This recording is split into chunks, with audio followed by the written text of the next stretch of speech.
বলবেন না। আপনারা খেয়াল করে দেখেছেন বাংলাদেশে বহু রাজনৈতিক দল আছে, রাজনীতির পদ পাওয়ার জন্য, মেম্বার প্রার্থী হওয়ার জন্য, চেয়ারম্যান প্রার্থী হওয়ার জন্য, এমপি প্রার্থী হওয়ার জন্য লবিং করে, গ্রুপিং করে, মারামারি করে, হত্যা করে, জেল জুলুম খাটার পরেও এক গ্রুপ আর এক গ্রুপের মুখ দেখা দেখি হয় না, অথচ তারা সবাই একই রাজনীতি করে। কিন্তু বাংলাদেশ জামাত ইসলামী তার আদর্শে টিকে থাকার কারণে গ্রুপিং রাজনীতি বাংলাদেশ জামাত ইসলামীতে নেই। পদ পাওয়ার লোভ বাংলাদেশ জামাত ইসলামের কোন নেতা কর্মী বহন করে না। জামাত ইসলামীর কোন নেতা কর্মী দুনিয়ার কোন স্বার্থ হাসিলের জন্য তার দলীয় কর্মীদের নিয়ে টেন্ডারবাজি কিংবা বাজার দখল করার মতো কাজ জামাত ইসলামের কোন নেতা কর্মী করতে পারে না।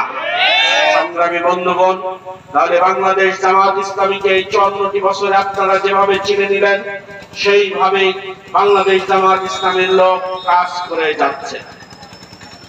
আমরা বুঝিয়ে রাস্তা চলি, মানবতার কল্যাণ সাধন করার জন্য কাজ করি, মানুষের পাকা ধানে মই দিনে, মানুষের বিপদে এগিয়ে যাই, মানুষের বিপদে ফেলে দেই নে।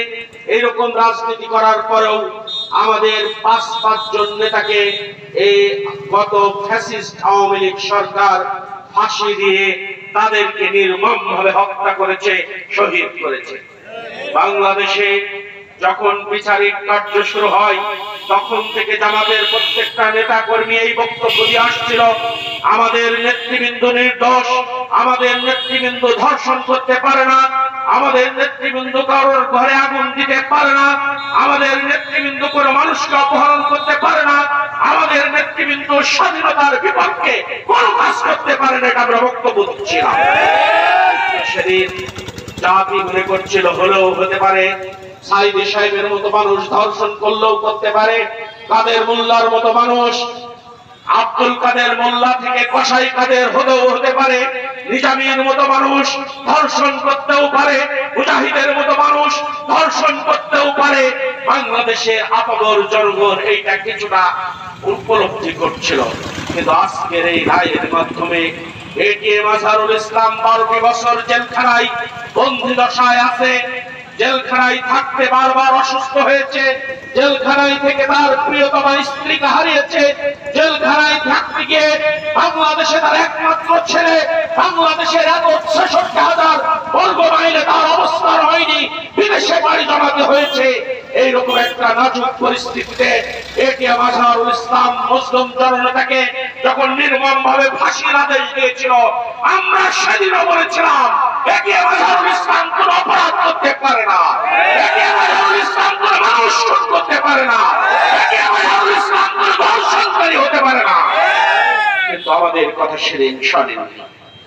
আজকে বিচারক ব্যর্থহীন ভাবে বলেছেন আন্তর্জাতিক আইন না মেনে বাংলাদেশ জামাত ইসলামীর নেতৃবৃন্দকে যেন তেন ভাবে ফাঁসি দেওয়া হয়েছে। সাক্ষীদের কথাগুলো রেকর্ড না করে সাক্ষীদের গল্প করার মতো বক্তব্য শুনে নেতৃবৃন্দকে ফাঁসি দেওয়া হয়েছে।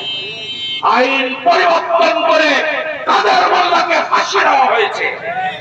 সম্মানিত ভাইয়েরা, আমরা তো আপনারা এই রায়ের মাধ্যমেই বেকসুর খালাস দিয়ে দিলেন আমাদের একজন নেতা।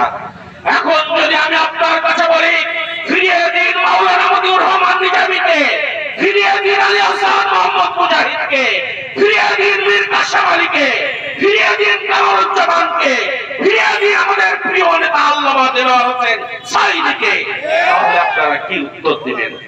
আপনারা তো একটু শুধু সরি বললেন, বিচারিক কার্যক্রম ঠিক হয়নি বলে ঘোষণা দিলেন, তাহলে আমাদের এই রক্তক্ষরণ আপনারা কিভাবে দেখবেন? আমরা তখন সাঈদী হুজুরের একটা জানাজা করতে চেয়েছিলাম, ঢাকার বুকে আপনারা করতে দেননি।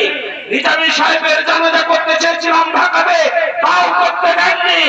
আলী হাসান মোহাম্মদ মুজাহিদের জানাজা করতে দেননি, তাদের মোল্লার জানাজা ভালোভাবে করতে দেননি। আমরা কি অপরাধ করেছিলাম? আমাদের নেতৃবৃন্দকে নিয়ে যে 10 বছর ধরে আয়না ঘরে রেখেছেন, আমাদের নেতৃবৃন্দকে আপনারা অপহরণ করেছেন, আজও ফিরিয়ে দেননি। আমাদের মারা আজও দরজা খুলে শুয়ে থাকে, তার সন্তান কখন এসে মা বলে চিৎকার করে ডাকবে, মা তুমি দরজা করে শুয়ে থাকে, এর জবাব আপনি কি দেবেন? আমাদের 550 জন নেতা কর্মীকে আপনারা নির্মম ভাবে হত্যা করেছেন, হাজার হাজার মানুষকে আপনারা নির্মম ভাবে আহত করেছেন, হাজার হাজার মানুষকে আপনারা চাকরিচ্যুত করেছেন, হাজার হাজার মানুষকে আপনারা কেস দিয়েছেন, হাজার হাজার মানুষকে আপনারা বাড়ি থেকে ছড়িয়ে দিয়েছেন, এর জবাব আপনারা কে দিবেন? সম্মানিত ভাইয়েরা, আমরা প্রত্যেকটা পদক্ষেপের বিচার যে মহান রব্বুল আলামিন পার্শিয়ালিটি করেন না, যে আল্লাহ নেই বিচার করেন, যে আল্লাহ নেই বিচার করবেন বলে ওয়াদা করেছেন, আমরা ওই রবের কাছে প্রত্যেকটা পদক্ষেপের বিচার দিয়েছিলাম।